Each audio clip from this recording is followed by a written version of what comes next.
Let's get started on our program today at Essential Leadership Skills. My name is Glenn Daniels, and I'm the COO of Touchstone Publishers. Now, what I would like to discuss with you today is just a simple process. It's called Chief Definite Purpose. May I ask you, what is your chief definite purpose? Today, we call it your why. But this was started a while back by a gentleman named Napoleon Hill. This is where the things first kind of got started, although these concepts are older than 5,000 years.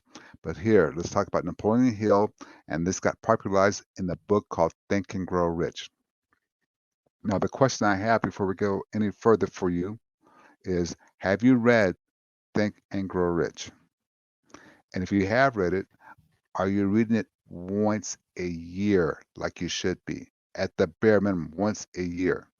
I was told, or I heard Tony Robbins once time say that he didn't even get the book until after he read it 7 times. So if you have not read that book once a year to reattune yourself, because it's one of those things that every time you read it, you're going to pull something else out of because your understanding, your power as a person is going to grow. Here's something I'd like for you to understand that what he has been saying and why this idea of having a definite chief aim, a purpose. Whatever the mind of a man can conceive and believe, it can achieve. Let's update that for today.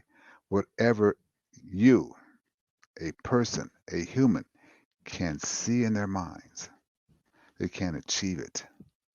So by doing that, you can put yourself in a position where you are able to expand and grow and set things up. Now, this is not just soft skills. There's a science to this, but it also takes a lot of work to keep in mind what your definite chief aim is, your definite chief purpose. Besides that, ladies and gentlemen, you're not going to go any place. You're not going to have other people accept your vision of life, of your company, your organization, if you don't have a clear definition of it. The most practical and powerful purpose of all, powerful skill of all, I should say, of controlling your mind is to know what it is that you want. Look at this quote. The most practical of all methods of controlling the mind is the habit of busy, keeping it busy with a definite purpose. Your chief definite purpose, backed up by a definite plan. Your chief definite plan. Okay, I'm going to ask you folks just to take a couple minutes and understand that your chief definite purpose is your vision. Okay, and in a business society, it's your vision of how the world should be, how your organization should be, how you want your organization to make a difference. If you don't have that, let's sit down and let's structure that. By the way, if you're not a leader of an organization, maybe you're just an employee there.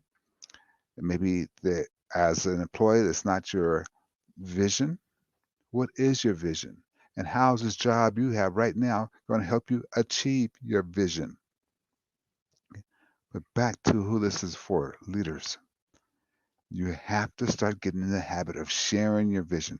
And you can't share your vision, ladies and gentlemen, if you don't have that vision. Your vision equals your definite chief aim, your definite chief purpose. This is a major key to motivating your team. You want to motivate your team? This is how you do it. By you understanding what your vision is, by you being able to share what your vision is. So I'm going to ask you to sit down and figure out what your definite chief aim is. So I've heard people say, well, some people say my definite chief aim is to be able to make a difference in helping people getting from one part of the planet to the other part of the planet in the most ease. I heard one person say their definite chief aim is to make all their employees better than what they have been. This gentleman, by the way, was giving away half of all of his earnings back to his company. So when he sold his company, the employees would get half of that back.